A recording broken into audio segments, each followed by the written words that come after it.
جی حج کے بارے میں آیات ہیں اور بہت امپورٹنٹ ہے. فَأَتِمُّ الْحَجَّ وَالْعُمْرَةَ لِلَّهِ، مکمل کرو، پورا کرو حج اور عمرہ. اس سے پہلا مسئلہ کیا نکلتا ہے کہ جب آپ حج اور عمرے کی نیت کریں تو اسے مکمل بھی کریں، اور اگر آپ حج اور عمرے کے لیے گئے اور کوئی خدا نخواستہ حادثہ یا شرعی عذر آپ کو نامکمل ہی واپس آنا پڑا تو آپ نے دوبارہ اس کو مکمل کرنا ہے. ٹھیک ہے. اس آیت کو سامنے رکھتے ہوئے علماء کا اتفاق ہے کہ حج اور عمرے کو شروع کرنے کے بعد ان کا پورا کرنا لازم ہے. معقول فرماتے ہیں کہ ان کو پورا کرنا یہ ہے کہ ان دونوں کو میقات سے شروع کیا جائے. ٹھیک ہے.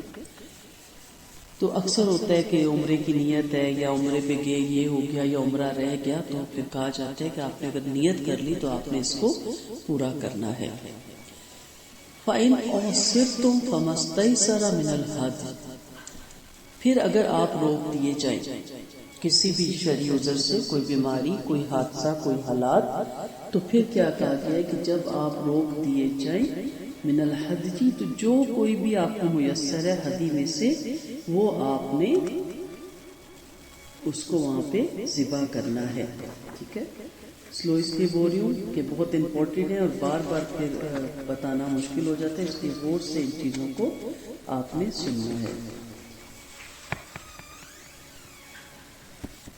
حاجی کو جب راستے میں روک دیا جائے یا عمرہ کرنے والے کو جب راستے میں روک دیا جائے، ارشاد باری تعالیٰ ہے جب انہیں راستے میں روک دیا جائے تو جیسی قربانی میسر ہو وہ قربان کر دے. اس کے بارے میں ائمہ تفسیر نے ذکر فرمایا کہ یہ آیت 6 ہجری میں نازل ہوئی، یعنی حدیبیہ کے سال اس وقت نازل ہوئی تھی جب مشرکین نے نبی کریم صلی اللہ علیہ وآلہ وسلم کو بیت اللہ کے حج سے روک دیا تھا. ایسے اسی موقع پر اللہ تعالیٰ نے سورۃ فتح بھی نازل فرمائی اور اس بات کی اجازت دے دی کہ وہ اپنی قربانیوں کو ذبح کر دیں جو کہ 70 اونٹ تھے، اپنے سروں کو منڈوا دیں اور احرام کھول دیں. اس وقت آپ صلی اللہ علیہ وسلم نے صحابہ کرام کو جب یہ حکم دیا کہ وہ سروں کے بال منڈوا دیں اور احرام کھول کر حلال ہو جائے تو انہوں نے ایسا کرنے میں قدر تاخیر کی تاکہ یہ حکم منسوخ ہو جائے. ان کو دل تسلی میں نہیں آ رہا تھا نا کہ جب ہم نے کیا ہی نہیں عمرہ تو ہم کیوں کھولیں، مگر جب آپ صلی اللہ علیہ وسلم نے اپنے سر کے بال اتروائے تو صحابہ کرام نے بھی آپ کی اتباع میں ایسا کیا. ہاں البتہ کچھ لوگوں نے بال سارے اتروائے اور کچھ نے ترشوائے. اسی وجہ سے آپ صلی اللہ علیہ وسلم نے فرمایا اللہ تعالیٰ بال منڈوانے والوں پر رحم فرمائیے. صحابہ کرام نے اس کے اللہ کے رسول بال ترشوانے والوں کے لیے بھی دعا فرما دیجیے. چنانچہ چوتھی بار آپ نے یعنی 3 مرتبہ بال اتروانے والوں پہ اور چوتھی بار آپ نے فرمایا اللہ تعالیٰ بال کٹوانے والوں پہ بھی رحم فرمائے. اس موقع پر اونٹ اور گائے کی قربانی میں 7 آدمی شریک تھے. حضرت صحابہ کرام رضی اللہ عنہ کی کل تعداد 1400 تھی. حرم سے بعد حدیبیہ کے مقام پر انہوں نے پڑاؤ ڈالا ہوا تھا. ایک قول یہ بھی ہے کہ صحابہ کرام کا قیام حرم کی سرحد پہ تھا. واللہ اعلم. اور صرف تم راستے کی رکاوٹ عام ہے، خواہ یہ دشمن کی وجہ سے ہو یا مرض کی وجہ سے ہو یا راستے سے بھٹک جانے والے کی وجہ سے ہو. امام احمد رحمۃ اللہ علیہ نے حجاج بن عمر انصاری رضی اللہ عنہ سے روایت کیا کہ میں نے آپ صلی اللہ علیہ وسلم کو ارشاد فرماتے ہوئے سنا اس دروازے کو کھول دیں اور بچوں کو کہیں دروازہ بار بار نہ کھولیں. میری ساری تفسیر خراب ہو رہی ہے اور میں بھول رہی ہوں. پکا دروازہ کھول دیں اور بچوں کو ایک جگہ بٹھا دیں، ساتھ والے کمرے میں بچوں کو بٹھا دیں، دروازہ پکا کھول دیں. غلط ہو گیا نا، ساری تفسیر میں پوائنٹ بھول رہی ہوں. بائٹ بھی ان سے کہ آواز نہ آئے، کمرے میں عاشی کے بٹھا کے دروازہ بند کر دیجئے کہ نا آواز بھی نہ بچوں کی آئے. جی نبی کریم صلی اللہ علیہ وسلم نے فرمایا جس شخص کا کوئی عضو ٹوٹ جائے یا وہ لنگڑا ہو جائے تو وہ حلال ہو جائے، اسے دوبارہ حج کرنا ہوگا. فرماتی ہیں میں نے ابن عباس اور ابو ہریرہ سے اس بات کا ذکر کیا تو دونوں نے فرمایا وہ سچ کہتے ہیں۔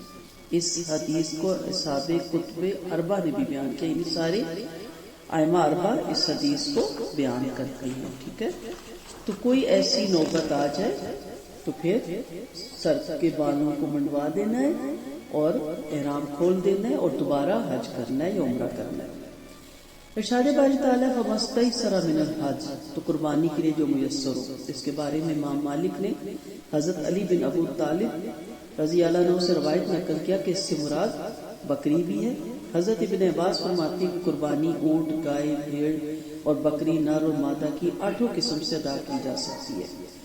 تو بہرحال یہ وہاں پہ اگر ایسا کوئی مسئلہ ہو جائے تو وہاں کے علماء سے بھی پوچھا جا سکتا ہے۔ اور حشام بن عروہ نے اپنے والد سے روایت کیا کہ اس سے مراد وہ قربانی ہے جو سستی اور مہنگی کے درمیان ہو، یعنی نہ بہت زیادہ مہنگی ہو اور نہ بہت زیادہ سستی ہو، یعنی دونوں کے درمیان ہو جو ایک انسان آسانی سے افورڈ کر سکتا ہے، ٹھیک ہے۔ فَمَسْتَيْسَرَ مِنَ الْهَدْيِ وَلَا تَلْحِقُوا رُؤُوسَكُمْ حَتَّى يَبْلُغَ الْهَدْيُ مَحِلَّهُ فَمَنْ كَانَ مِنْكُمْ مَرِيضًا، کوئی ایسا مرد جیسے ایک صحابی کے سر پہ اس قدر جوئیں پڑ گئی تھی اور وہ ان کو کاٹتی تھی، وہ سفر لمبے ہوتے تھے نا، 6 ماہ لگ جاتے تھے حج پہ۔ ابھی بھی کچھ سال پہلے آپ پیچھے چلے جائیں تو جب سمندری جہاز سے جاتے تھے تو اس وقت 6 ماہ 8 ماہ لگ جاتے تھے واپسی تک، تو کچھ بھی ہو سکتا ہے۔ تو جب آپ صلی اللہ علیہ وسلم کے پاس ان کو لایا گیا تو آپ نے کہا یہ تو بہت مشکل میں ہے، تو آپ نے پھر اس کو کہا سر کے بال منڈوا دو اور کھول لو احرام۔ یا من رأس فدیۃ او بہ اذن من رأسی، یا اس کے سر پہ کوئی تکلیف ہو، فدیۃ من صیام، تو وہ اس فدیے میں روزے رکھے، اور صدقہ دے، یا روزے بھی نہیں رکھ سکتا تو صدقہ دے، اور نسک، اور اگر دونوں کام نہیں کر سکتا تو پھر قربانی دے گا، ٹھیک ہے۔ نسک دوسری قربانی ہوتی ہے، ہدی میں نہیں آتی ہے۔ فَإِذَا آمَنْتُمْ، جب وہ امن میں آ جائے۔ تو یہاں ایک چیز آپ کو ایک نئی سہولت دی جا رہی ہے اسلام میں کہ اگر ایسا کوئی مسئلہ آ جائے، سر زخمی ہو جائے، کوئی بیماری، سر سے کوئی چوٹ آ جائے، تکلیف ہو جائے، تو سر منڈوا لے، اس کے بدلے میں روزے رکھے یا صدقہ دے یا قربانی دے۔ امام بخاری رحمۃ اللہ علیہ نے عبد الرحمن بن اصفہانی سے روایت کیا کہ میں نے عبداللہ بن معقل سے سنا کہ میں کعب بن حجرہ رضی اللہ عنہ کے پاس اس مسجد کوفہ میں بیٹھا ہوا تھا کہ میں نے ان سے روزوں کی صورت میں فدیے کی ادائیگی کے متعلق پوچھا، تو انہوں نے بتایا کہ مجھے نبی کریم صلی اللہ علیہ وسلم کی خدمت میں لے جایا گیا تو میرے چہرے پہ جوئیں چل رہی تھی۔ آپ نے فرمایا میرا خیال نہیں تھا کہ تمہاری تکلیف یہاں تک پہنچ جائے گی، کیا تمہارے پاس ایک بکری موجود ہے؟ میں نے عرض کیا نہیں، تو آپ نے فرمایا 3 روزے رکھ لو یا 6 مسکینوں کو کھانا کھلا دو اور ہر مسکین کو نصف سا کھانا دو اور اپنے سر کے بال کو منڈوا دو۔ تو یہ آیت اس وقت نازل ہوئی۔ تو یہ آپ کو چوائس جی جب آپ نے حلال ہونا ہے تو پھر وہ ظاہر ان کے سر پہ ایسے نا اگر اسٹیچز آنے ہیں تو بال تو اتارے جائیں گے، تو ویسے تو آپ بالوں کو نہیں چھیڑ سکتے نا۔ اب یہ روزے جو ان سے 3 وہاں رکھنے ہوتے ہیں اور باقی 7 آ کے اپنے شہر میں رکھنے ہوتے ہیں، ٹھیک ہے۔ فائزہ فمن تمتع بالعمرۃ الی الحج فما استيسر من الهدي فمن لم يجد فصيام 3 أيام في الحج و7 إذا رجعتم تلك 10 كاملة، ٹھیک ہے۔ تم میں سے جس نے حج کا احرام یا عمرے کا احرام باندھا ہوا ہے اور اس کو احرام کھول کر جو بھی قربانی میسر آئے گی وہ قربانی کرے گا، یا 3 روزے حج کے دنوں میں رکھے گا اور 7 اپنے جب گھر لوٹ کر آئے گا تو پھر پورے 10 روزے ہو جائیں گے، یعنی 7 گھر میں رکھے گا۔ یہ کس کے لیے؟ ذالک لمن لم یکن اہلہ حاضر المسجد الحرام، جو مسجد احرام کے یعنی اس ملک اور شہر کے رہنے والے نہیں ہیں۔ واتقوا اللہ، اللہ سے ڈرو، جان لو کہ بے شک اللہ تعالیٰ شدید العقاب ہے۔ اس کو ذرا سمجھیں گے، حج کے طریقے دیکھیں گے تو پھر ہمیں ساری بات سمجھ آئے گی کہ اس کو کیا بتانے کی کوشش کی جا رہی ہے، کیونکہ یہ تھوڑا سا مشکل ہوتا ہے، تھوڑا سا اس کو سمجھنے والی چیز ہوتی ہے۔ جی حج نماز، روزہ اور زکوٰۃ کے اسلام کا ایک رکن حج بھی ہے اور فرض عین ہے۔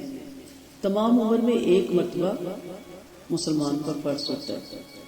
جس کو اللہ تعالیٰ نے اتنا مال دیا ہو، جو کہ اپنے وطن سے مکہ معظمہ تک آنے جانے پر قادر ہو اور اپنے اہل و عیال کے مصارف ضروریہ واپسی تک ادا کر سکتا ہو، ٹھیک ہے، مشکل میں ڈال کے نہیں جانا فیملی کو۔ حج کی 3 قسمیں ہیں۔ ایک افراد یعنی ایام حج میں صرف حج کی نیت سے احرام باندھنا اور صرف حج ہی پر اکتفا کرنا۔ یہ جن کے پاس ٹائم کم ہوتے ہیں وہ شارٹ اس پہ جاتے ہیں، 3 دن کے لیے، 5 دن کے لیے، 7 دنوں کے لیے۔ ایسے لوگ ہوتے ہیں ہمارے کہنے کے ملک کے، ایسے لوگ جن کے اوپر بہت سی ذمہ داریاں ہوتی ہیں اور انہیں چھٹی 15 دن یا 41 دن کی نہیں ملتی۔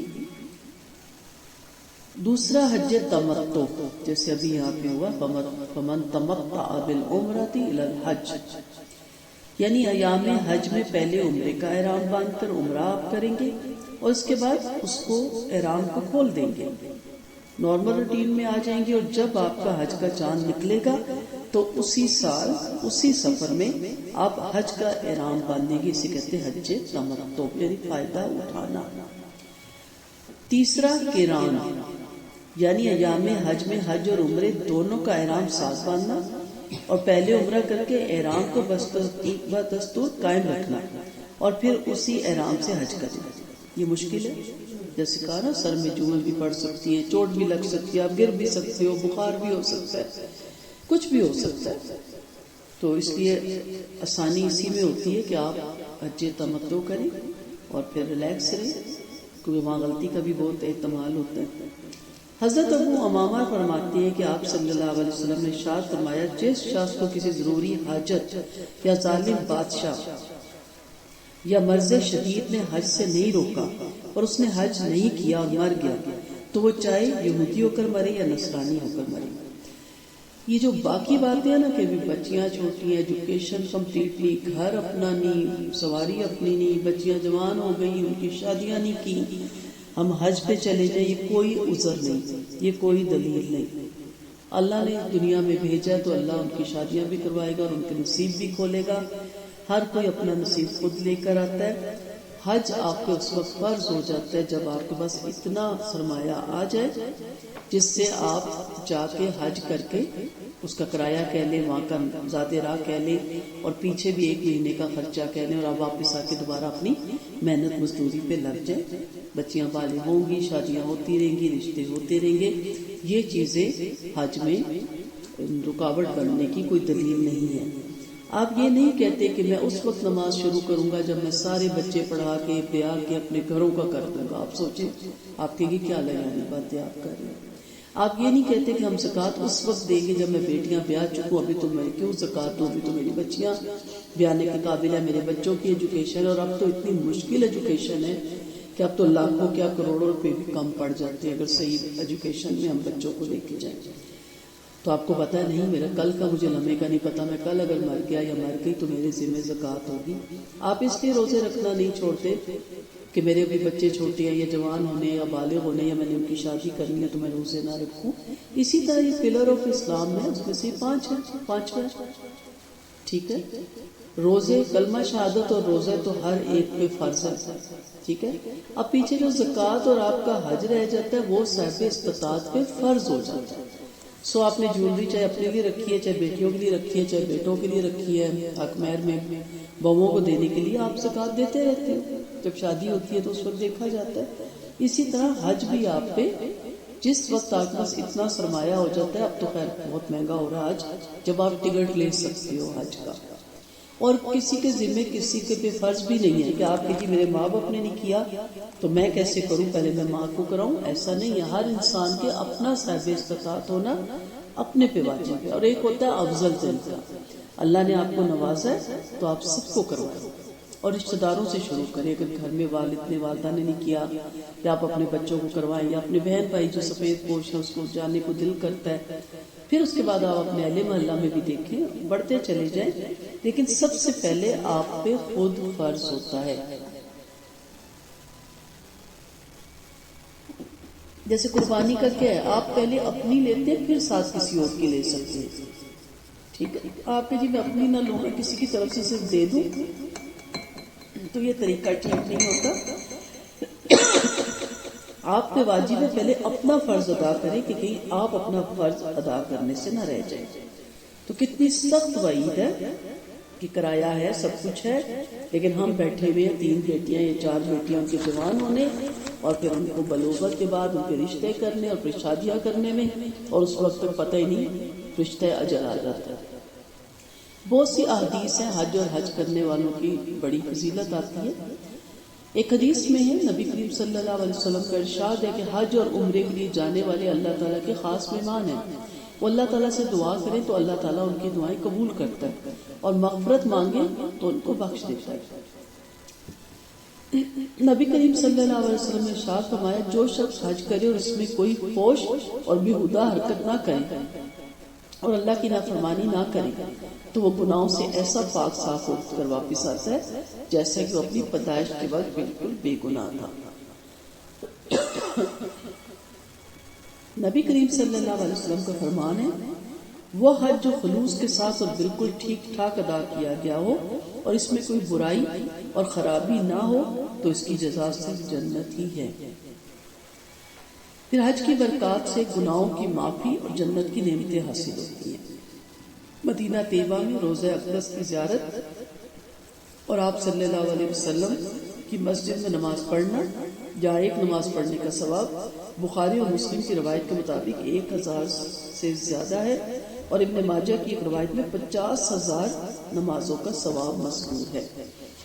مسجد احرام میں بیت اللہ واقع ہے، تمام مساجد سے افضل ہے، جہاں ایک نماز کا ثواب 1,00,000 نمازوں کے برابر ہوتا ہے.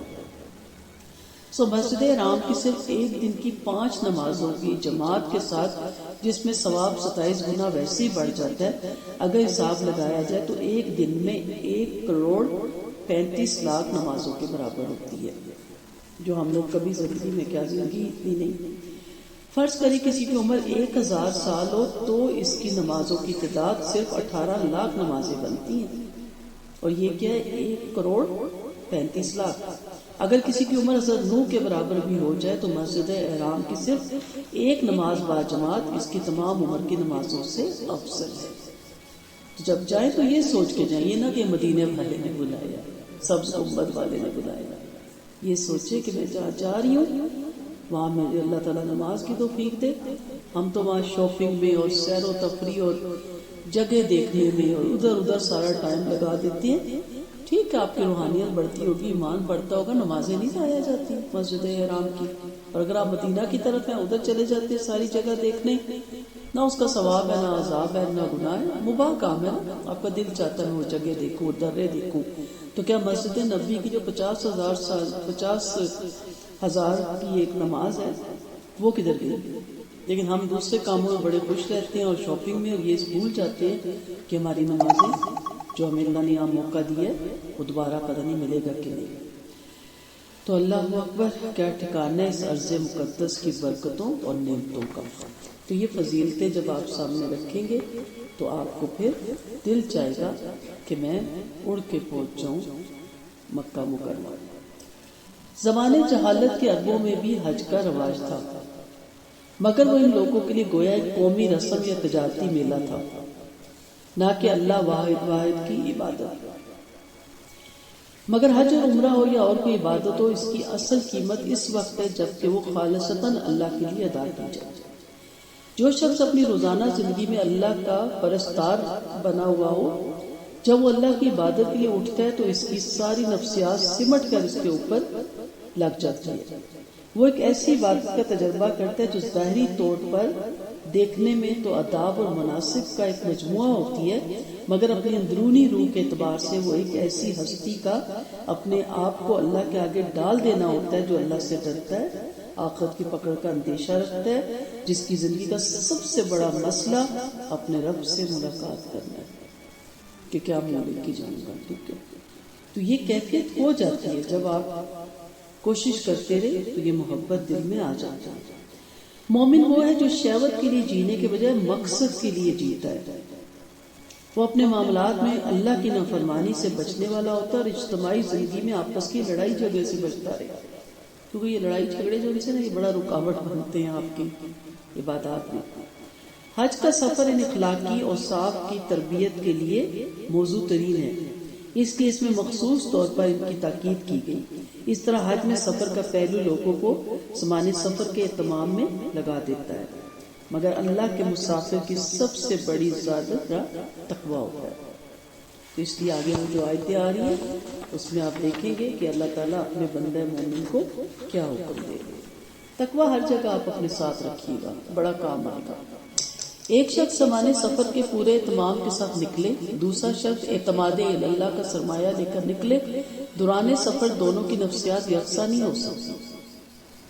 ٹھیک ہے، قرآن میں آتا ہے نا، اے عقل والو میرا تقویٰ اختیار کرو۔ اس سے معلوم ہوا کہ تقویٰ ایک ایسی چیز ہے جس کا تعلق عقل سے ہے۔ تقویٰ کسی ظاہری حیت کا نام نہیں، یہ عقل یا شعور کی ایک حالت ہے۔ انسان جب شعور کی سطح پر اپنے رب کو پا لیتا ہے تو اس کا ذہن اس کے بعد خدا کے جلال اور جمال سے بھر جاتا ہے۔ اس وقت روح کی لطیف سطح پر جو کیفیات پیدا ہوتی ہے اس کا نام تقویٰ ہے۔ حج میں روح پیدا کرنے کی عملی تدبیریں اختیار کریں۔ ایک تو خلوص نیت کہ میں کس لیے جا رہی ہوں، توبہ اور انابت، کثرت سے توبہ استغفار گھر سے ہی شروع کر کے، اور وہاں بھی بہت توبہ کرے، پتہ نہیں دوبارہ اللہ تعالیٰ توفیق بھی دیتا ہے کہ نہیں۔ دین کا علم حاصل کر کے جائے۔ اگر آپ بغیر پڑھے جاتے ہیں نا تو ایسی آپ کا صرف سفر ہی لکھا جاتا ہے، آپ کو پتہ ہی نہیں، اور علم حاصل ہونا چاہیے تھا نا۔ انجانے میں کر کے آج اور آپ کے جی ہمیں پتہ نہیں تھا، اس کی بچت نہیں ہے، پکڑ نہیں ہے۔ باقی ہر جگہ آپ جان کے جاتی ہیں، پوچھ کے جاتی ہیں۔ حج پہ آپ اور نماز میں کھڑے ہوتے ہیں، آپ انجانے بن کے جانے سیکھیں، نمازوں کا اہتمام کریں۔ بڑے بڑے حاجی آ کے نماز ہی چھوڑ دیتے ہیں، پہلے بھی نہیں پڑھتے، تو پھر سمجھ نہیں آتا کہ ان کا حج پھر کہاں لکھا جائے گا۔ ذکر اذکار میں اپنی عمر لگائیں، عمل صالحہ میں آگے بڑھیں، انسانوں سے حسن سلوک پیدا کریں، دعوت اور شہادت حق پہ صبر کریں، دعوت کو پھیلائیں، عظمت اور محبت دل میں پیدا کریں، تجدید عہد کریں، اسلام اور حقیقت کے مرکز پر تجدید عہد یعنی توحید میں۔ حضرت جنید بغدادی رحمۃ اللہ علیہ کی ایک حاجی سے گفتگو ہوئی۔ جنید بغدادی رحمۃ اللہ علیہ نے کہا تم کہاں سے آ رہے ہو؟ حاجی نے کہا حج بیت اللہ سے واپس آ رہا۔ جنید بغدادی رحمۃ اللہ علیہ نے فرمایا جب تم حج کے ارادے سے نکلے تھے تو اس وقت تم نے گناہوں سے کنارہ کر لیا تھا یا نہیں؟ حاجی نے کہا میں نے تو اس طرح نہیں سوچا تھا۔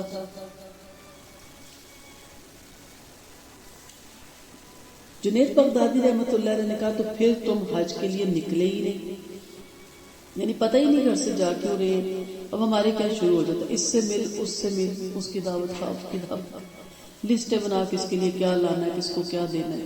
اس میں بھی فرق ہوتا ہے، جو قریبی ان کے لیے مہنگی چیزیں، جو دور دراز کے ان کے لیے سستی تسبیحاں، یعنی ہم باز کہیں بھی نہیں آتے۔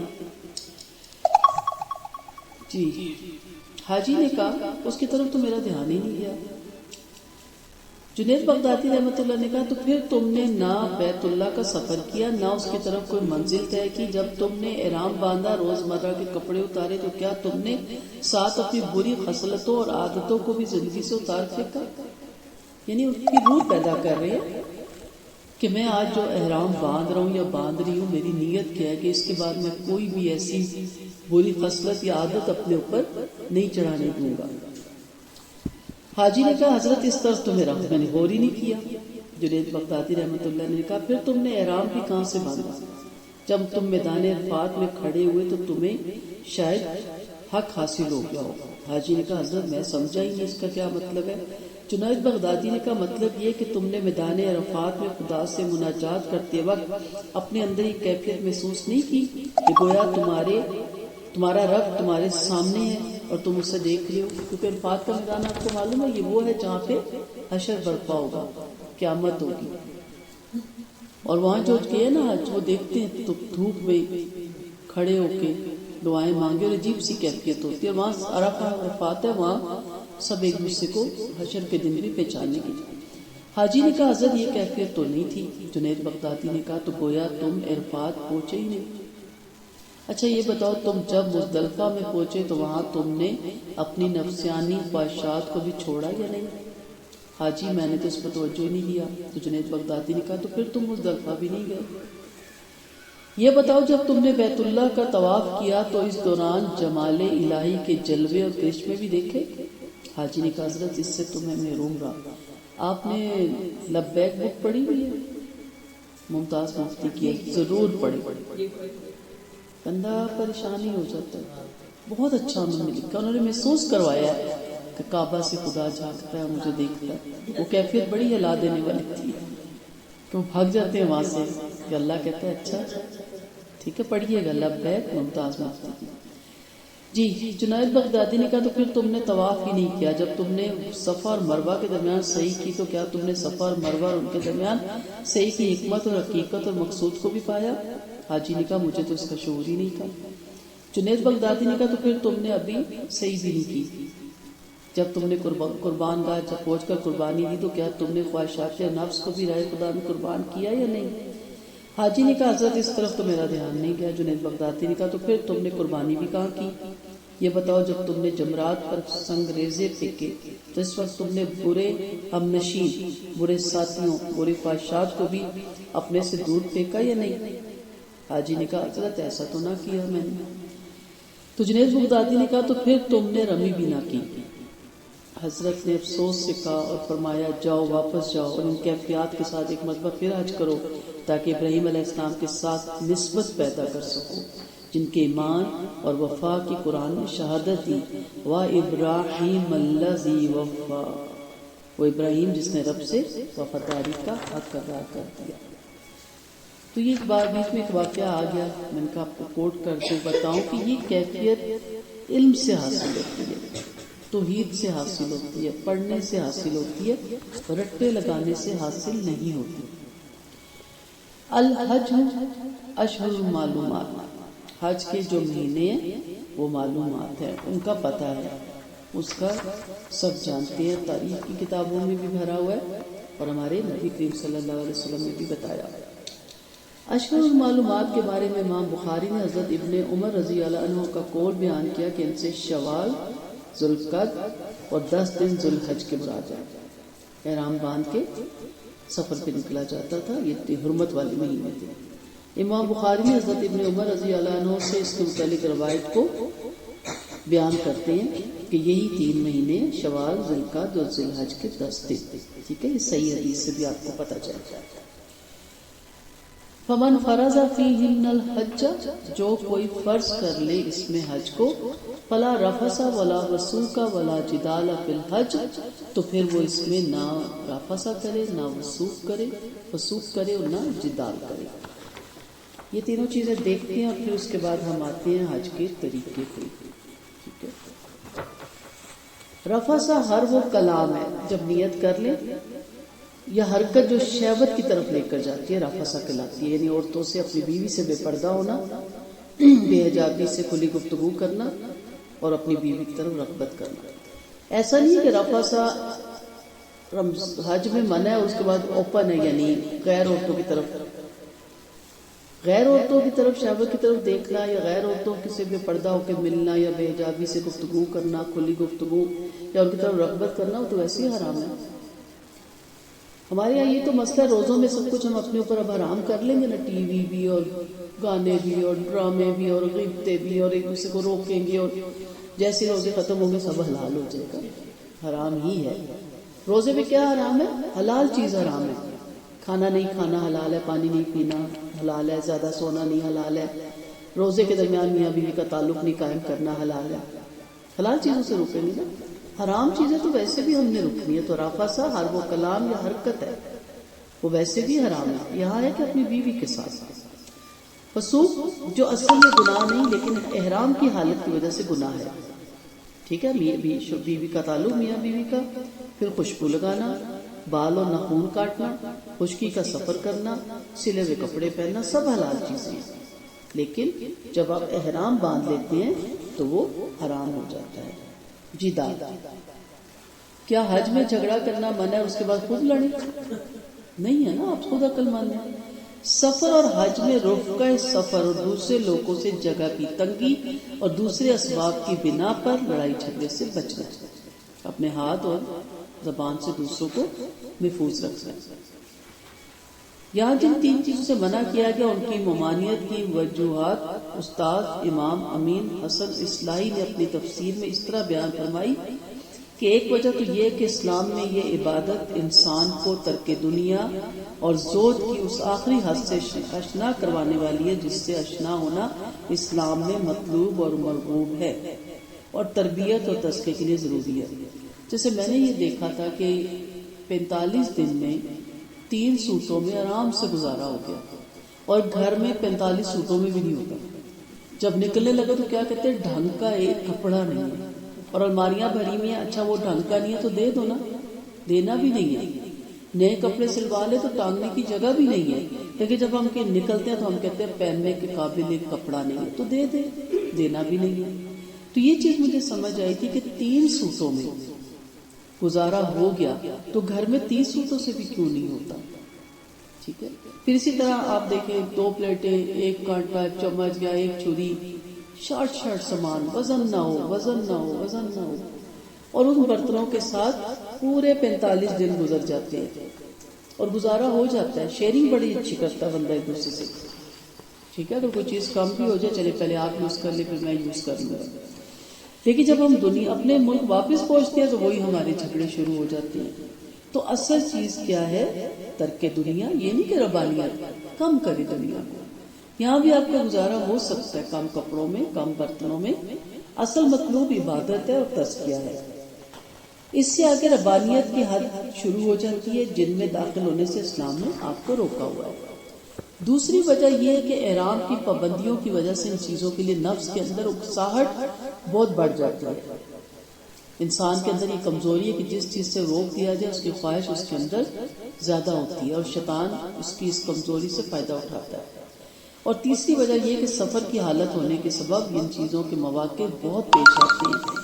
آدمی اگر چوکنا رہے تو ہر قدم پر فتنے میں پڑ سکتا ہے، چوکنا نہ رہے تو ذرا سی کونی لگی کیوں ماری، کیوں تھکے ہوتے ہیں، چڑے ہوتے ہیں، تنگ پڑے ہوتے ہیں، وہ گھر والی سے بولتے تو نہیں ہوتی، وہ اپنے بیڈ روم اپنے واش روم تو نہیں ہوتے، وہ سارا غصہ پہ رکتا ہے، سفر پہ نکلتا ہے، چڑھتا ہے بندہ، اور شیطان چاہتا ہے کہ اس کو ایسی حرکتیں میں کرواؤں کہ لڑ پڑے دوسروں سے۔ یہ تینوں چیزوں کی تربیت ہے، تو یہ حج کے بعد بھی یہ تینوں چیزیں اپنے اندر پیدا کرنی ہیں۔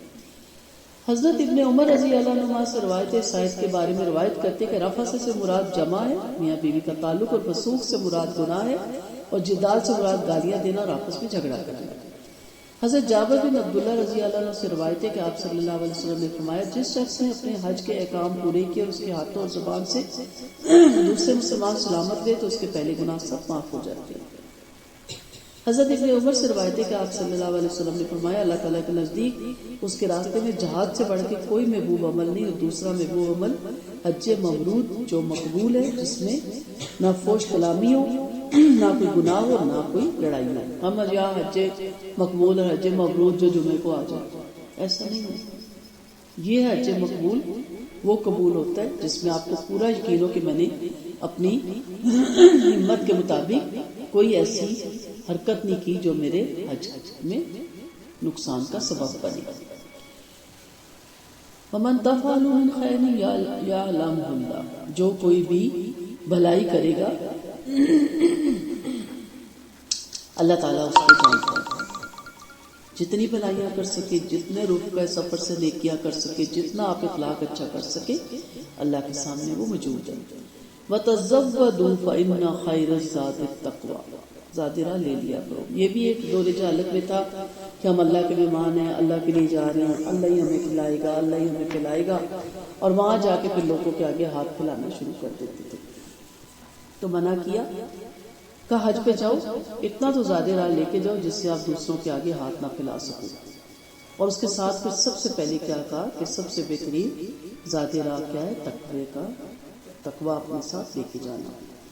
تو تقوی ایسی چیز ہے کہ جب آپ میں تقوی ہوتا ہے یعنی بہترین زیادہ راہ پرہیزگاری ہے. اللہ تعالیٰ نے جب دنیا کے اس سفر میں زیادہ راہ ساتھ لینے کا حکم دیا تو ساتھ ہی سفر آخرت کے لیے زیادہ راہ کی تیاری کی طرف بھی رہنمائی فرما دی، اور وہ یہ کہ آخرت کے لیے تقوی کو بطور زیادہ راہ کے تیار رکھو. ٹھیک ہے، تو تقوی یہ ہوتا ہے کہ تقوی کا لباس، تقوی جو ہوتا ہے وہ آپ کو پھر کسی کے آگے ہاتھ پھیلانے سے روکتا ہے. وَاتَّقُونِ يَا أُولِي الْأَلْبَابِ، یعنی دوسروں کے لیے عذاب مت بنو، خلاصہ سمجھو، اتنا زیادہ راہ ہو کہ جس کی وجہ سے آپ دوسروں کے آگے رک گئے سفر پہ بوجھ نہ بنے. قتادہ بن عباس سے روایت ہے کہ آپ صلی اللہ علیہ وسلم نے میری قوم سے میرے لیے عہد لیا تو آپ کو الوداع کہہ کر آنے لگا تو آپ نے فرمایا اللہ تعالیٰ تقوی کو تیرے لیے توشہ بنا دے، تیرے گناہوں کو معاف کر دے اور تجھے خیر کی طرف متوجہ کر دے. حضرت انس سے روایت ہے کہ ایک آدمی آ کر کہنے لگا یا رسول اللہ میں نے سفر کا ارادہ کیا، مجھے کوئی توشہ عنایت فرمائی. آپ نے فرمایا اللہ تعالیٰ تجھے تقوی کا توشہ عطا فرمائے. کتنا خوبصورت دعا ہے آپ صلی اللہ علیہ وسلم. تقوی مل جائے تو سمجھ لیں آپ خزانوں کے مالک ہو گئے. اس نے کہا اور زیادہ کیجیے، فرمایا اللہ تعالیٰ تیرے گناہوں کو معاف کر دے. آپ نے پھر کہا تیری ماں باپ، اس نے پھر کہا کہ میرے ماں باپ آپ پر قربان ہو، اور زیادہ کیجیے. تو آپ نے فرمایا تیرے لیے خیر کو آسان کر دے، جا بھی تو آمین. کتنی خوبصورت نبی کریم صلی اللہ علیہ وسلم دعائیں دیا کرتے تھے. جی اب دیکھتے ہیں حج کیسے ہوتا ہے. 8 ذی الحج یوم ترویہ ہوتا ہے. اونٹوں کو پانی پلانا ہوتا ہے، تر کرنا ہوتا ہے، اس لیے سے یوم ترویہ کہتے ہیں. مینا کی طرف روانگی ہوتی ہے، اپنے اپنے فلائٹ میں فلائٹس میں رہ رہے ہوتے ہیں لوگ، اور 5 نمازیں پڑھی جاتی ہیں، ظہر، عصر، مغرب، عشاء اور صبح 9 کی فجر. ٹھیک ہے. 9 ذی الحج یوم عرفہ ہے، عرفات کا دن ہے. جبل عرفات، وقوف عرفات، کھڑا ہونا حج کا اہم ترین رکن ہے جو رہ گیا تو حج نہیں ہوتا. زور ڈھلنے کے بعد جب آفتاب ڈھلا، زور اور عصر کی نمازیں اکٹھی پڑھی جائیں گی عرفات کے میدان میں. یہاں وہ خطبہ دیا جاتا ہے جو ٹی وی پہ آپ کو دکھایا جاتا ہے، اور آپ صلی اللہ علیہ وسلم نے بھی یہاں پہ خطبہ الوداع دیا. اونٹنی پر بیٹھ کے کھڑے ہو کر دعا مانگنا ضروری ہے. مغرب کی اذان کے ساتھ ہی مزدلفہ کی طرف روانگی ہو جاتی ہے، وہاں مغرب نہیں پڑھی جاتی. اب مزدلفہ پہنچ کر مغرب اور عشاء اکٹھی ادا کرنی ہوتی ہے. پھر فجر تک یہاں ٹھہرنا ہے. فجر سے طلوع آفتاب تک خوب ذکر کریں اور پھر چل پڑے. 10 ذی الحج آ گئی آپ کی. مینا میں 3 شیطانیں، جمرات، عقبہ، جمرات، تینوں کو پتھر مارنے ہوتے ہیں. اس وقت صرف تینوں کو نہیں مارنے، ایک کو کنکری مارنی ہوتی ہے جمرات کو. ٹھیک ہے. اور قربانی کرنی ہے، اسے یوم النحر کہتے ہیں. پھر بال کٹوانے ہیں اور احرام کھولتے ہیں. صرف ایک پابندی میاں بیوی کے تعلق کی باقی رہ جاتی ہے، باقی تمام پابندیاں ختم ہو جاتی ہیں. احرام کھول کے اپنے عام روٹین کے کپڑوں میں لوگ آ جاتے ہیں. عورت کو تو وہی احرام رہتا ہے، بلکہ عورت کا چہرے کا اس وقت سہولت ہوتی ہے جیسے وہ احرام کی پابندیوں سے نکلتی ہے چہرہ ڈھانپ لیتی ہے. ٹھیک ہے. یعنی کہ برقع اتار کے رکھتی ہے اور بال کھولنے کے میں احرام سے نکلے. شام کو مکہ آنا پڑتا ہے، طواف اور سعی کرنا ہوتا ہے، پھر کچھ بال کٹوانے ہوتے ہیں. اب تمام پابندیاں ختم، وہاں رہنا نہیں، واپس مینا جانا. 11 اور 12 اگر چاہیں تو 13ویں دن بھی مینا میں 13 تاریخ کو بھی گزارا جا سکتا ہے. اسے ایام تشریق کہتے ہیں. آگے وہ آیتیں آ رہی ہیں. تکبیریں پڑھنی ہیں اور شیطان کو کنکریاں مارنا ہے، کھانا پینا ہے. باقی 3 دن زور کے بعد تینوں شیطانوں کو کنکریاں مارنی ہے. 2 سے 3 دن کنکریاں مارنی ہیں. حیض والی عورتیں ان دنوں پاک نہ ہو تو طواف افاضہ کے علاوہ باقی تمام کام کر سکتی ہیں، اور یہ طواف افاضہ ذی الحج کی آخری تاریخ تک کر سکتی ہیں، لیکن احرام کی پابندی میں میاں بیوی کا تعلق قائم نہیں ہوگا. حضرت طلحہ بن عبداللہ آپ صلی اللہ علیہ وسلم سے روایت کرتے ہیں کہ کوئی دن عرفہ کے دن کے علاوہ ایسا نہیں جس میں شیطان بہت ذلیل ہو رہا ہو اور روتا نہ پھر رہا ہو، بہت حقیر نہ اپنے آپ کو سمجھ رہا ہو، بہت زیادہ غصے میں نہ بھرا ہو. اور یہ سب کچھ اس وجہ سے کہ وہ عرفہ کے دن اللہ تعالیٰ کی نعمتوں کا نزول ہوتا ہے، بندوں کے بڑے بڑے گناہ معاف کر دیے جاتے ہیں.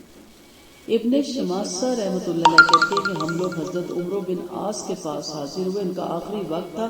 حضرت عمر بن عاص رضی اللہ عنہ اس وقت بہت دیر تک روتے رہے، اس کے اپنے اسلام لانے کا واقعہ بیان کیا اور فرمانے لگے کہ جب اللہ تعالیٰ نے میرے دل میں اسلام لانے کا جذبہ پیدا کیا تو میں نے آپ صلی اللہ علیہ وسلم کی خدمت میں حاضر ہوا اور عرض کیا کہ بیعت کے لیے دست مبارک عطا فرمائیے، میں مسلمان ہونا چاہتا ہوں۔ آپ صلی اللہ علیہ وسلم نے جب اپنا دست مبارک آگے بڑھایا، میں نے اپنا ہاتھ کھینچ لیا۔ آپ نے فرمایا کیا ہوا؟ میں نے عرض کیا یا رسول اللہ میں ایک شرط رکھنا چاہتا ہوں، وہ یہ کہ اللہ تعالیٰ میرے پچھلے گناہ معاف کر دے۔ آپ نے فرمایا عمرہ تمہیں یہ بات معلوم نہیں کہ اسلام ان سب گناہوں کو معاف کر دیتا ہے جو کفر کی حالت میں کیے گئے ہوں، اور ہجرت ان تمام لرزشوں کو ختم کر دیتی ہے جو ہجرت سے پہلے کی ہوں، اور حج ان تمام قصوروں کو معاف فرما دیتا ہے یا خاتمہ کر دیتا ہے جو حج سے پہلے کیے ہوئے ہوں۔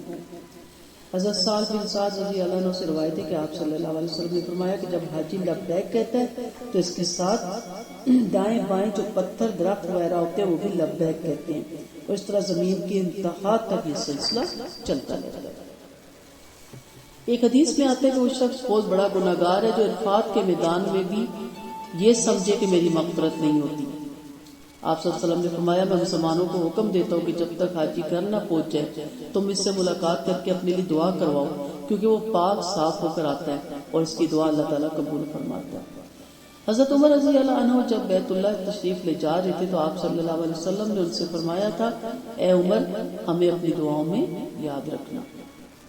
ٹھیک ہے، تو آپ نبی بھی عمر کو کہہ رہے ہیں کیونکہ پتہ وہ جگہ ایسی ہے جہاں قبولیت ہوتی ہے۔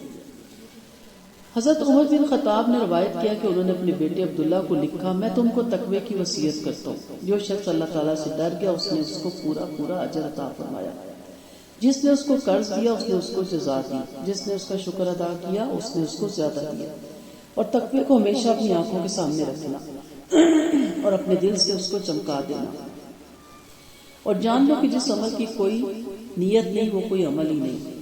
حضرت ابن عباس سے روایت ہے کہ منہ اس لیے نام رکھا گیا کہ جبرائیل علیہ السلام نے ارادہ فرمایا کہ آدم سے علیحدہ ہو جائے تو ان سے فرمایا آپ کی کوئی تمنا نہیں، تو انہوں نے فرمایا میں جنت کی تمنا کرتا ہوں، اس لیے اس کا نام منہ رکھا گیا، یعنی تمنا کرنے کی جگہ، اس لیے یہ آدم کی تمنا کی جگہ ہے۔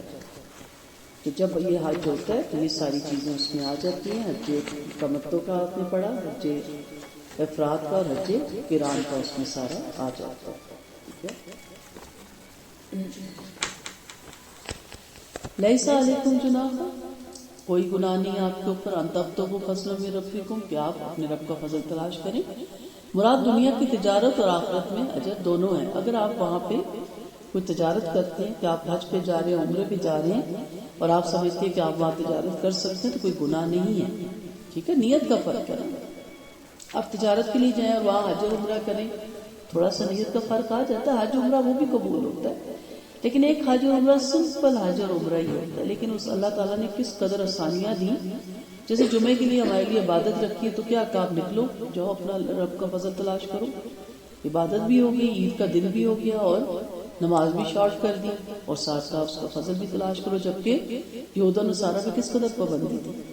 ٹھیک ہے، انہوں نے جب بندہ وہ جو مثال تھی مچھلیوں والی سبت کے دن والی، تو پورے دن کا کیا تھا، کچھ نہیں کر سکتے تھے، تو فضل ہے اس کا دنیا کی تجارت ہے۔ لیسا علیکم جناح، اس سے مراد ہے کہ آپ پہ کوئی گناہ نہیں خرید و فروخت کے بارے میں، احرام سے پہلے یا اس کے بعد۔ مطلب یہ کہ حج کے سفر سے اصل مقصود تو حج ہی ہونا چاہیے، لیکن اس میں کوئی مذائقہ نہیں کہ اس کے ساتھ کوئی شخص اس سفر سے اپنے لیے کچھ معاشی فائدے بھی حاصل کرے، یعنی نبی کریم صلی اللہ علیہ وسلم کے بتائے ہوئے طریقے کے مطابق شرک اور جہالت کی آمیزش سے پاک کر کے خالصتاً اللہ تعالیٰ کی عبادت کرے۔ یہ اس لیے فرمایا کہ جہالت میں لوگ مزدلفہ پہنچتے تو وہاں تسبیح اور تحلیل۔ اگلی آیت ہے فَإِذَا أَفَضْتُم مِّنْ عَرَفَاتٍ فَاذْكُرُوا اللَّهَ عِندَ الْمَشْعَرِ الْحَرَامِ، تو دورے جہالت میں جب یہ لوگ پہنچتے تو جگہ جگہ آگ جلاتے اور قصیدہ خوانی کرتے، دستانے گوئی کرتے اور اپنے بڑوں کے جو واقعات ہیں وہ دہرایا کرتے تھے۔ تو یہاں پہ منع کیا گیا، مطلب یہ کہ حج اور عمرے کے بارے میں اصل رہنمائی یہی ہے جو نبی کریم صلی اللہ علیہ وسلم نے دی، قرآن نے دی۔ تو اس سے پہلے تو اللہ تعالیٰ کے مقرر کردہ شاعر کو تم نے کھیل تماشا بنا رکھا تھا، یہ اللہ کی عنایت ہے کہ علم اور مغفرت کی اللہ تعالیٰ نے آپ پہ رحمتوں کا نزول کیا، آپ پہ واضح کر دیا، اور عرفات کا میدان اس لیے نہیں ہے اور واپس لوٹ کے جب آپ مشعر الحرام پہنچتی ہے تو اس لیے نہیں ہے کہ آپ اپنے بڑوں کے وہاں قصیدہ گوئی کریں، وہاں خاندانی تفکرات کی باتیں ہوتی تھی، ابھی بھی وہاں لوگ بیٹھ کے کہہ رہے ہوتے ہیں، مکہ میں بھی بیٹھے یہی باتیں کر رہے ہوتے ہیں، میں وہاں سے میرا ادھر سے ادھر سے فلاں میرا شجرہ نسب کا وَاذْكُرُوهُ كَمَا هَدَاكُمْ، اس طرح اس کو یاد کرو جیسے تمہیں ہدایت دی گئی، وَإِن كُنتُم مِّن قَبْلِهِ لَمِنَ الظَّالِمِينَ، کیونکہ اس سے پہلے تو آپ بھٹکے ہوئے تھے۔ یہاں سے معلوم ہوا کہ ہر عبادت کے خاص آداب ہیں جو آپ صلی اللہ علیہ وسلم نے بتلائے اور سکھلائے ہیں، ان طریقوں کو چھوڑ کر اپنی طرف سے عبادت کے طریقے گھڑ لینا اور نئی سوچ سے قائم کر لینا سخت گناہ ہے۔ یعنی جیسے رمضان کا مہینہ نا، اس کا لمحے لمحے کو گین کریں، لیکن اگر آپ ٹی وی دیکھ کے ڈرامہ دیکھیں یا کسی کو فون کال کر کے گپے مار کے ٹائم پاس کر رہی ہیں تو وہ بہت ہی ایک نہ سمجھی کی بات ہے کہ یہ مہینہ اگلی دفعہ ہمیں ملے یا نہ ملے، جس میں ہم اپنے درجات بڑھا سکتے تھے، نیکیوں میں اضافہ کر سکتے تھے، اذکار کر لیں، وہ ہم نے ضائع کر دیا۔ اسی طرح حج بھی پتہ نہیں دوبارہ اللہ وہاں بلائے یا نہ بلائے، لمحے لمحے ہم اللہ کو ذکر کر کے اپنے گناہوں کی معافی مانگ کے استغفار کثرت سے پڑھ کے نیکی اور بھلائیوں میں آگے بڑھنے کے بجائے ہم وہاں بیٹھ کے بتاتے ہیں کہ میں پیچھے پاکستان کی کس سٹی سے ہوں اور میرے آباء و اجداد کون ہے اور میرا خاندان کون ہے اور میرا کاروبار کیا ہے اور میں وہاں کرتا کیا ہوں، یہ باتیں وہاں نہ کریں بیٹھ کے۔ دنیا اور دنیا والوں کو گمراہ کرنے کے لیے شیطان کا سب سے بڑا حملہ یہی رہا کہ انہیں حقیقی رائے عبادت سے ہٹا کر من گھڑت طریقوں سے الجھا دیتا ہے۔ اس لیے کہا گیا ان کنتم من قبلی لمن الظالمین، قرآن کریم نے یہ واضح کر دیا کہ جب تک انسان اللہ کی دی ہوئی روشنی اور ہدایت سے کام نہ لے اور اس کی بھیجی ہوئی وحی کو مشل راہ نہ بنائے، اس کی نازل کی ہوئی تعلیم کو بنیاد عمل نہ ٹھہرائے اور اس کے نبی کے بتلائے ہوئے طریقوں کو نہ اپنائے تو وہ ناواقف اور بھٹکا ہوا ہے۔ اصل طریقہ عبادت وہی ہے جو اللہ تعالیٰ نے اپنے نبی کے ذریعے بتلایا، اس لیے منزل مقصود پر پہنچنے کے لیے صحیح ترین رہنمائی کتاب اور سنت ہی میں مل سکتی ہے، اس کے علاوہ خود ساختہ تدبیریں سب ناقص اور گمراہی کا باعث ہوتی ہیں۔ وآخر دعوانا ان الحمد للہ رب العالمین، سبحانک اللہم و بحمدک، نشہد ان لا الہ الا انت، نستغفرک و نتوب الیک۔ السلام علیکم و رحمۃ اللہ وبرکاتہ۔